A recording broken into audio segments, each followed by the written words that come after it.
Hello student, आज मैं आपके साथ कुछ क्वेश्चन डिस्कस करने वाला हूँ सोशल स्टडी के। ठीक है ना। जो पूरा पेपर है और इसको मैं 2-3 बार में डिस्कस कर लूँगा। कोशिश करता हूँ कि इसको जल्दी से जल्दी इसको अपलोड कर दूँ करके। तो अपना जो पहला क्वेश्चन है वो मल्टीपल चॉइस बेस्ड क्वेश्चन है और इनको हम लोग देखते हैं। How can the resources B classified on the basis of exhaustibility. तो यहाँ पर जो सही आंसर दिया गया है आप लोग देख पा रहे होंगे अच्छी तरीके से, वो क्या है बच्चों? Renewable and non renewable resources. क्योंकि इनको इस तरीके से भी बोला जा सकता है, इनएग्जॉस्टिबल रिसोर्सेज और एग्जॉस्टिबल रिसोर्सेज। इस तरीके से इस टर्म को हम लोग बिल्कुल क्लियर करके भी इससे अटैच करके आंसर देख सकते हैं और अपना आंसर क्लियर कर सकते हैं। विच of the following is correct based on the constitutional amendment. तो इसमें जो सबसे सही ऑप्शन होगा आप लोग देख पा रहे होंगे वो क्या होगा? Regular election should be held to the local bodies, local government bodies. ठीक है ना। फिर इसके बाद आप लोग देखेंगे कि एरिड सॉइल जो है मुख्य तौर पर कहाँ पर पाई जाती है? राजस्थान में पाई जाती है। जबकि तीनों ऑप्शन जो हैं वो पूरी तरीके से गलत है, क्योंकि असम, गुजरात, मध्य प्रदेश इनमें मुख्य तौर पर ब्लैक, ठीक है ना, और एलिबल सॉइल पाई जाती है। Which one of the following method will not help in the soil conservation. इनमें से कौन सा तरीका जो है सॉइल कंजर्वेशन में हेल्प नहीं करेगा? इसका जो सही आंसर होगा plugging up and down the slopes. जबकि 3 तरीके जो हैं बिल्कुल अप्रोप्रिएट हैं। नेक्स्ट क्वेश्चन है अपना, the sectors are classified into public and private sector on the basis of. तो आपका बिल्कुल सही आंसर होगा ओनरशिप ऑफ इंटरप्राइजेस। जबकि 3 ऑप्शन जो है ना, उनमें अब एम्प्लॉयमेंट कंडीशन के हिसाब से देखेंगे तो होगा organised, unorganised, nature of activities पे होगा, प्राइमरी, सेकेंडरी एंड टर्शियरी। और चौथे नंबर का जो विकल्प है वो थर्ड नंबर के ऑप्शन से बिल्कुल नियर हो रहा है। इंडिया जो है, India is the largest producer as well as the consumer of which of the following crops. तो इसका बिल्कुल क्लियर आंसर होगा पल्सेस। क्योंकि तीनों क्रॉप्स को अपने आसपास के देश भी उगाते हैं और कुछ लैटिन अमेरिका और अमेरिकन जैसे कंट्री में भी इसको उगाया जाता है। Identify the appropriate factor led to the rise of nationalism in Europe. जिसका जो बिल्कुल क्लियर आंसर होगा वो होगा spread of the ideology of liberalism. जबकि 3 ऑप्शन जो आप देख पा रहे हैं वो क्लियर नहीं है, वो स्पष्ट भी नहीं है। और पहली बात तो जो लिबरलिज्म की आइडियोलॉजी थी, है ना, उसने पूरे यूरोप को काफ़ी हद तक प्रभावित किया हुआ था। Which among the following countries has the federal form of government. इसमें जो कंट्री है वो ऑस्ट्रेलिया है ना। जबकि इजिप्ट, श्रीलंका और इंग्लैंड, ये तीनों कंट्री जो हैं मुख्य तौर पर इजिप्ट और श्रीलंका यूनिटरी फॉर्म की गवर्नमेंट रखते हैं और इंग्लैंड जो है फेडरल में नहीं आता है। ठीक है। फिर नेक्स्ट क्वेश्चन अपना क्या है? शेल्टर बेल्ट क्या होती हैं? तो शेल्टर बेल्ट का मतलब होता है कि एक ऐसी बेल्ट जो कि सुरक्षा करती है। किससे करती है सुरक्षा? जो मूवमेंट होता है एयर का, वाटर का। Planting lines of the trees to create shelter. Shelter का मतलब एक प्रकार का मतलब अवरोधक या बेल्ट या एक प्रकार का फेंसेस जो कि फ्लो या वेलोसिटी को कम कर देती है। Which of the following treaty recognise Greece as the independent nation.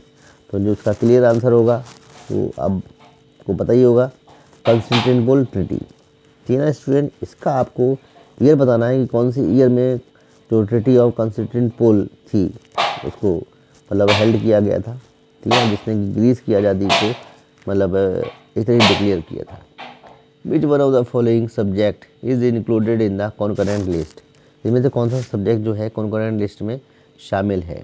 तो आपके पास ऑप्शन आप तो लोग देख ही रहे होंगे। तो जो इसका क्लियर आंसर होगा वो होगा एजुकेशन। कोई बैंकिंग जो है वो तो आपको पता ही होगा, ये ना यूनियन लिस्ट में चला जाएगा। ट्रेड और पुलिस जो है आपके सेकंड लिस्ट में चले जाएंगे, स्टेट लिस्ट में।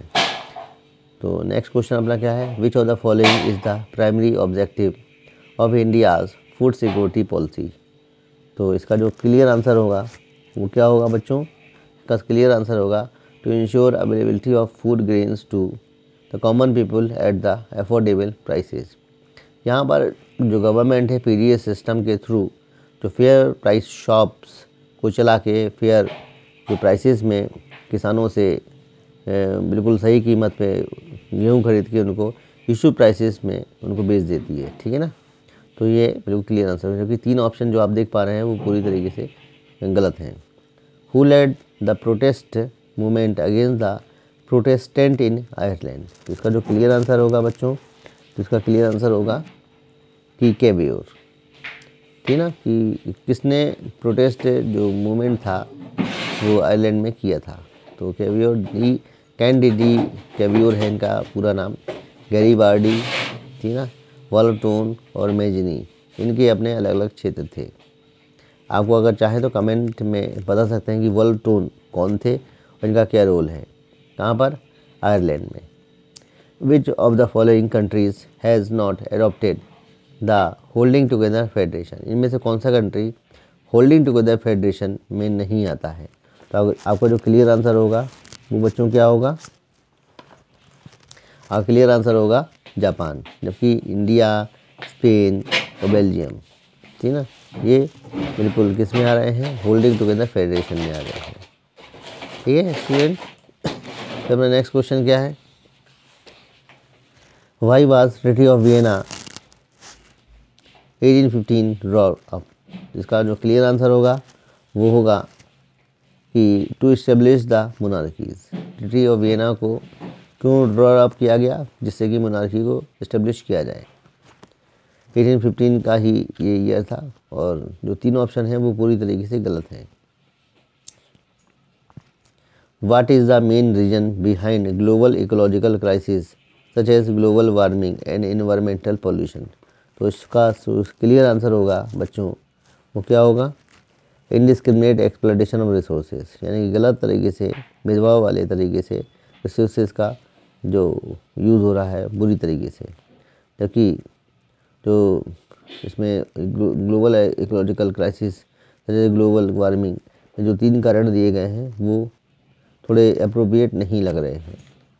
फिर नेक्स्ट क्वेश्चन अपना क्या है, population of Sri Lankan Tamil is concentrated in the region of Sri Lanka, अब ये कौन से रीजन में है, निश्चित तौर पर नॉर्थ ईस्ट रीजन पे है, ठीक है ना student.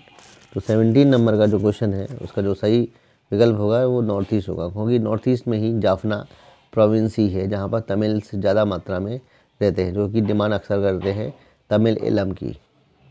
Which of the following region in India possesses rich reserve of minerals and fossil fuel, तो इसमें जो क्लियर आंसर होगा स्टूडेंट वो आप देख पा रहे होंगे अच्छी तरीके से, वो क्लियर आंसर होगा यहाँ पर प्लेटोज।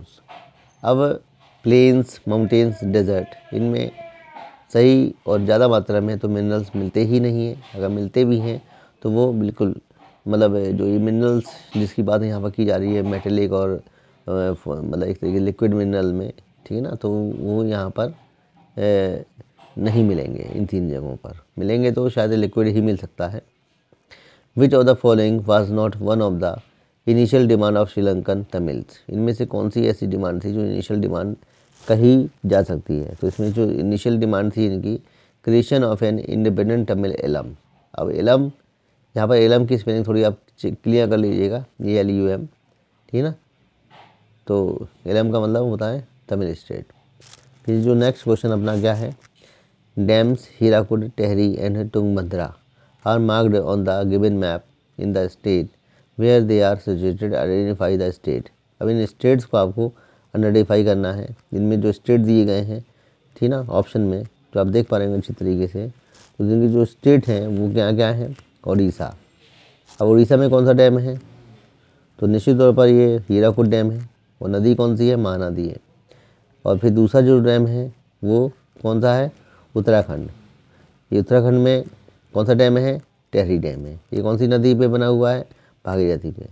फिर नेक्स्ट डैम क्या है, कर्नाटका में तुंगभद्रा, ठीक ना, जो प्रोजेक्ट है जो कि तुंगभद्रा रिवर पे ही बना हुआ है। तो ये अपने 3 डैम हो गए हैं, ठीक ना। तो 3 डैम जो हैं वो बहुत ही इम्पोर्टेंट डैम माने गए हैं इंडिया के।